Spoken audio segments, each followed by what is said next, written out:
তোমরা Facebook, Instagram কিংবা টুইটারের মতো বিভিন্ন সোশ্যাল মিডিয়ায় এরকম ধরনের পোস্ট দেখতে পাবে। সেখানে বিভিন্ন সেলিব্রিটি, বিভিন্ন লোকেদের নিয়ে ছবি আঁকানো হয়েছে। তো তোমরা এগুলো দেখে হয়তো বা ভাবতে পারো এগুলো হাতে আঁকা। এগুলো আসলেই হাতে আঁকা। এগুলো আঁকতে তাদের যেমন সময় লেগেছে, যেমন ধৈর্য লেগেছে, ঠিক প্রচুর পরিমাণে প্র্যাকটিসও করতে হয়েছে। তো এগুলো তোমরা প্রচুর পরিমাণে প্র্যাকটিস করে এরকম ধরনের ছবি অবশ্যই আঁকতে পারবে। কিন্তু কেমন হতো যদি কোনো প্রকার খাতা পেন্সিল বা কোনো প্রকার আর্টিং স্কিল ছাড়া এমন ধরনের ছবি আঁকতে পারতে? ব্যাপারটা খুব ভালোই হতো। তো তোমরা চাইলে কিন্তু তোমাদের ফোন ব্যবহার করে এরকম ধরনের ফটো আঁকতে পারবে, অথবা কোনো প্রকার এডিটিং ছাড়াই, কোনো প্রকার আঁকাআঁকি ছাড়াই এরকম ধরনের ফটো তৈরি করতে পারবে। তো কথা হলো কীভাবে তৈরি করতে হবে, এটা নিয়ে আজকের ভিডিও। তো চলো ভিডিওটার মূল পর্বে চলে যাওয়া যাক। তো এটা করার জন্য আমাদের যে অ্যাপ্লিকেশনটি আমরা ব্যবহার করবো সেটার নাম হলো পিকচার্ট। তো এই অ্যাপ্লিকেশনটা তোমরা গুগল প্লে স্টোর পেয়ে যাবে, সেখান থেকে ডাউনলোড করে নিতে পারো। তো অ্যাপ্লিকেশনটার মধ্যে আমরা প্রবেশ করবো যখন, তখন আমাদের সামনে এরকম একটা ইন্টারফেস শো হবে। তো সেখান থেকে আমরা এখানে প্লাস আইকনের মধ্যে চলে যাব। যাওয়ার পর তো এখান থেকে আমরা সার্চ বারে এখানে সার্চ দিব যে ড্রয়িং পেপার।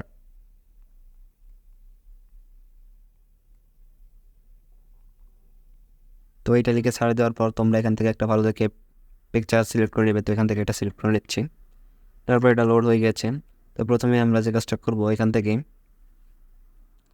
আমরা এটার উপর আমাদের যে ফটোটা আমরা আঁকতে চাই সেটাকে এখান থেকে এদিকে এসে এখানে লেখা আছে অ্যাড ফটো। তো এই অ্যাড ফটোর মধ্যে আমরা চলে যাব। যাওয়ার পর এখান থেকে আমরা আমাদের যে কাঙ্ক্ষিত ফটো সেটাকে সিলেক্ট করে নিব।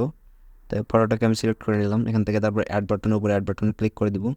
করে দেওয়ার পর এখান থেকে আমরা যে কাজটা করবো, এটাকে এদিকে টান দিলে তো আমাদের সামনে একটা যে চলে আসবে, এখানে কাট আউট লেখা আছে। তো এই কাট আউটের মধ্যে ক্লিক করবো। দেওয়ার পর উপরে অনেকগুলো অপশান আছে, ফেস, তারপর পার্সন, ক্লথ, এগুলো থেকে আমরা পার্সনটাকে সিলেক্ট করে দিব। দিলে আমাদের পার্সনটা সিলেক্ট হয়ে যাবে। তারপর উপরে টিক চিহ্নে ক্লিক করে দেবো। দিলে ব্যাকগ্রাউন্ডটা এখান থেকে ক্লিন হয়ে যাবে। তো এখান থেকে আমরা এটাকে এই খাতাটার উপর খুব সুন্দর করে এখান থেকে আমরা অ্যাডজাস্ট করে দিব। তো এখান থেকে কিছু কিছু অংশ থেকে গেলে আমরা এখান থেকে ইরেজার দিয়ে এটাকে মুছে মুছে খুব সহজে বাদ দিয়ে দিতে পারবো। এখান থেকে ইরেজার দিয়ে এখান থেকে মুছে দিতে পারবো, সমস্যা নেই। তো এখান থেকে যদি আমাদের কোনো অংশ হাতের আঙুলের ছাপে কেটে যায়, তো সেগুলো আমরা এখান থেকে রিস্টোর করে নিতে পারবো, সমস্যা নেই এখানে। তারপর এখান থেকে টিক চিহ্নে ক্লিক করে দিব। তারপর এটাকে আমরা অ্যাডজাস্ট করব। তো তার আগে আমরা এখান থেকে টিক চিহ্নে ক্লিক করে দিই। এখান থেকে ফটোটাকে আবার সিলেক্ট করে নিয়ে এখান থেকে এই পাশে গেলে আমরা ইফেক্টস অপশনটা পেয়ে যাব। ইফেক্টস অপশনের মধ্যে যাওয়ার পর যেখান থেকে এফেক্টস অপশনটা আছে, এফেক্টসের মধ্যে যাওয়ার পর এখান থেকে নয়েজটাকে আমরা সিলেক্ট করে দিব। তারপর ওর দিকে টিক মার্কে ক্লিক করে দিব। বাস এতটুকু এখানে।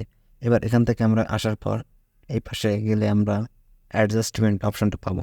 তো অ্যাডজাস্টমেন্ট অপশানের মধ্যে যাওয়ার পর এখান থেকে স্টারটেশন, এই যে স্টারটেশন অপশনটা হচ্ছে এই যে ঘড়ির মতো চিহ্ন, এটার মধ্যে যাওয়ার পর এইটাকে একেবারে কমিয়ে দেবো, -100 করে দেবো। দেওয়ার পর এখান থেকে ক্লিয়ারিটি এটাকে একটু বাড়িয়ে দেবো,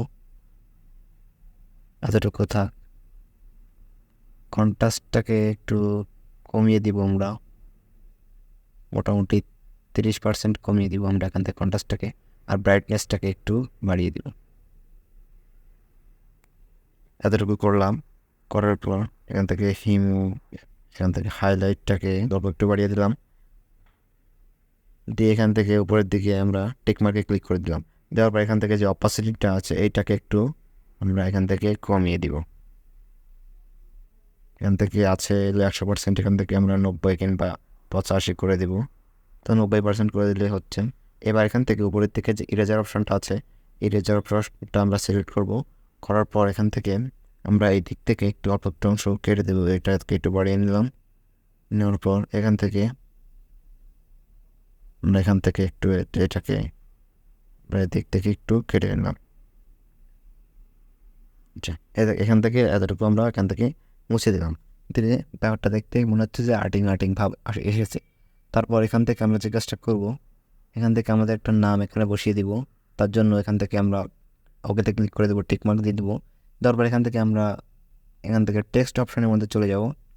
যাওয়ার পর এখান থেকে আমাদের নিজের নামটা লিখে দেবো, জয় মণ্ডল আমার নাম, এটা লিখে দিলাম। এখান থেকে কালারটা আমি কালো সিলেক্ট করে দিলাম, কালারটা। এবং ফন্টটা তোমরা তোমাদের ইচ্ছে মতো ফন্ট সিলেক্ট করে নিবে।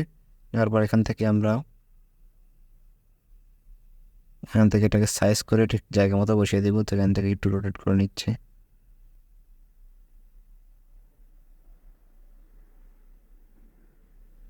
তো রোটেট করার দরকার নেই, এখান থেকে আমি এই সোজা রেখেছি, দেখতে ভালো লাগছে। তো এখান থেকে নামটাকে বসিয়ে দিলাম। দেওয়ার পর এখান থেকে নামটার অপাসিটিটাকে একটু বসিয়ে কমিয়ে দিচ্ছি আমি। এখান থেকে নামটার অপাসিটিটাকে 80-তে রেখে দিচ্ছি।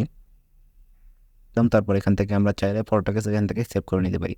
এখান থেকে উপরের দিকে সেভ অপশনে গেলাম, যাওয়ার পর এখান থেকে সেভ অ্যাজ জেপিজি এখান থেকে সিলেক্ট করে নিয়ে এটাকে সেভ করে দিতে পারি আমরা।